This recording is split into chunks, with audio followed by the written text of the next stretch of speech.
కేసీఆర్ ఇచ్చిన కరెంట్ ఇవ్వడం చేత కావట్లే, కేసీఆర్ ఇచ్చిన మంచినీళ్ళు ఇవ్వడం చేత కావట్లే, కేసీఆర్ ఇచ్చిన సాగునీళ్ళు ఇవ్వడం చేత కావట్లే, చివరి కేసీఆర్ ఇచ్చిన పెన్షన్లు ఇవ్వడం చేత కావట్లే, కేసీఆర్ ఇచ్చిన రైతు బంధు ఇవ్వడానికి చేత కావట్లే.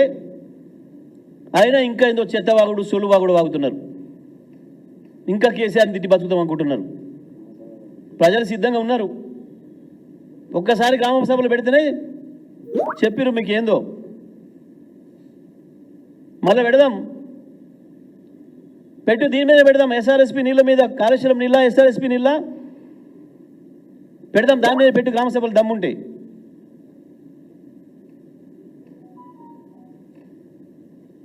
అందుకే మేము చెప్తా ఉన్నాం, ఇప్పటికైనా ఈ పనికి మాలిన చెత్త మాటలు మాట్లాడడం బంద్ చేసి, కేసీఆర్ మీద మాట్లాడడం బంద్ చేసి నీళ్ళపైన దృష్టి పెట్టండి, నీళ్ళ మీద మాట్లాడడం మొదలు పెట్టండి. లేకపోతే చరిత్రహీనులు అవుతారు. 5 ఏళ్ళు ఉంటామని మీరు అనుకుంటున్నారేమో, కానీ తెలంగాణ ప్రజలకు సహనం నశిస్తూ ఉంది. మేము మిమ్మల్ని 5 ఏళ్ళు ఉంచాలనుకున్నా తెలంగాణ ప్రజలు మా మీద కోపానికి వచ్చే పరిస్థితి వస్తుంది. ఎట్లా ఉండనిస్తారు ఈ దొంగల్ని అని. అందుకే మేము ఈ ప్రభుత్వాన్ని హెచ్చరిస్తున్నాం.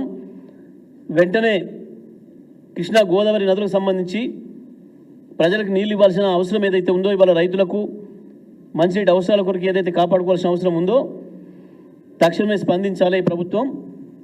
కృష్ణా నీళ్ళ పైన మీ అభిప్రాయం ఉందో చెప్పాలి. వాటిని ఆపడానికి ఏం ప్రయత్నాలు చేయాలనో మొదలు పెట్టాలని చెప్పి మేము డిమాండ్ చేస్తూ ఉన్నాం.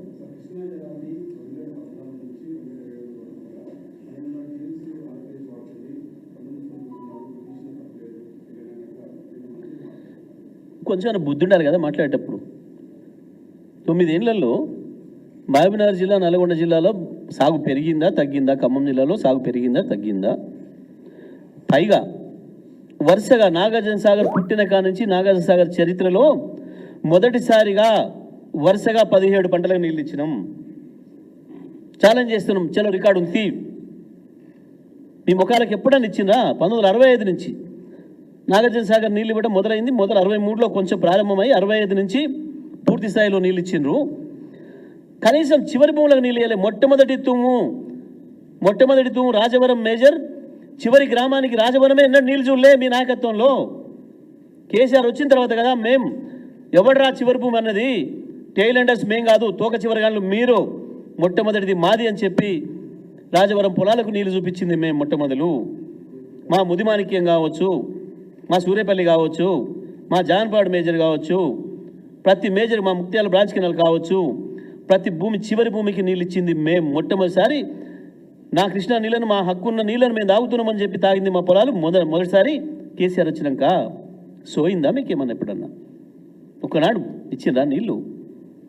చెప్తారా సమాధానం? ఏ పెద్దలో 20 ఏళ్ళు 30 ఏళ్ళు వరుసగా గెలిచి వాడు అధికారం వచ్చి చెప్పగానే అడగంగానే టేలెంట్ సార్ అనగానే మన టేలెంట్ అట పోర్రా, టేలెంట్ అంటే ఏందో అర్థం కూడా తెలుసుకోకుండా మొట్టమొదటి భూమిని తోక చివరి భూమి అని పేరు పెట్టి పిలుస్తుంటే సమైక్యాంధ్రలో సిగ్గు లేకుండా భరించారు. ఆ మాట అంటే తోలు తీస్తామని చెప్పినాం. టేలెండర్ అని మమ్మల్ని ఎవడనంటే తోలు తీస్తాం, మేము మొదటి హక్కుదారులం, మేము తోక చివరగాళ్ళం మేము కాదు అని చెప్పినాం. ఒకనాడు మాట్లాడిందా? ఇదే ఉత్తములు, ఇదే జానారెడ్డిలు, ఇదే వెంకరెడ్డిలు, ఇదే వీళ్ళు ఆ నీళ్ళ కిందనే కదా 25 ఏళ్ళు 35 ఏళ్ళు ఒకడొకడు రాజ్యాలు చేసింది. ఏదో పనికిమాలిన చెత్త మాటలు. మీరు గెలవలే, మేము గెలిచినాం, మిమ్మల్ని అందరినీ పునాదులు లేకుండా కథం చేసినాం. 12 మంది మీరు కథమైపోయారు. ఆ మాటకి వస్తే నీ రాహుల్ గాంధీని ఎందుకు కొడగొడుతున్నారు? వరుసగా మొత్తం రాష్ట్రాల నుంచి వెళ్ళగొడుతున్నారు. గా చెత్త మాటలు బంద్ చేయి. రాజకీయ మాటలు కాదు ఇప్పుడు మాట్లాడాల్సింది. మొట్టమొదటి మన హక్కు, మన నీళ్లు, మన మంచినీళ్ళు, మన రైతాంగం గురించి మాట్లాడండి. ఇది మాట్లాడడం అంటే ఏదో పాడిందే పాడరా అని పనికి మళ్ళీ పాత పాట. ఎవడు మీరు నలుగురు వాగిరు తప్ప ఆ వాగుడు, చెత్త వాగుడు కేసీఆర్ గురించి వెళ్ళి తెలంగాణ ప్రజలు ఎప్పుడు అనుకోలే, నేను నమ్మలే. ఇవాళ మీది, మీ భాగవతం గ్రామాలలో మాట్లాడుకుంటారు. మీ అవినీతి భాగవతం గ్రామాలలో మాట్లాడుకుంటారు. మీ 10% పోయి ఇప్పుడు 20కి వచ్చిందని, 14కి వచ్చిందని, ఆఖరికి రిటైర్డ్ ఉద్యోగస్తులు కూడా కమిషన్ ఇయ్యంది వాళ్ళకి ఇచ్చే పరిస్థితి లేదని చివరి కోర్టులో పోయి వాళ్ళు తీసుకొచ్చుకోవాల్సిన దుస్థితి తీసుకొచ్చింది మీరు. కాబట్టి ఈ చెత్త మాటలు బంద్ చేయండి. ఇవి ఉపయోగకరమైనవి కావు. అవతల ఆంధ్రప్రదేశ్లో తెలంగాణ నీళ్ళను కొల్లగొట్టడానికి వాళ్ళందరూ ఒకటే ఎట్లా పనిచేస్తున్నారో అక్కడ అన్నీ ఒకటే. ఆడ బీజేపీ, కాంగ్రెస్, జగన్, చంద్రబాబు అందరూ ఒకటి అక్కడ. ఏది మన నీళ్ళని దౌర్జన్యంగా దోసుకుపోవడానికి ఒకటైతుంటే వాళ్ళు న్యాయంగా మన మాట కొరకు మనం ఇక్కడ కలిసి కొట్టాడాల్సింది పోయి సోయి లేకుండా కేసీఆర్ మీద మాట్లాడు మునగాళ్ళు నీళ్ళ విషయంలో. ఒక ఊరు సర్పంచ్కి చెప్పలేవు సమాధానం నువ్వు.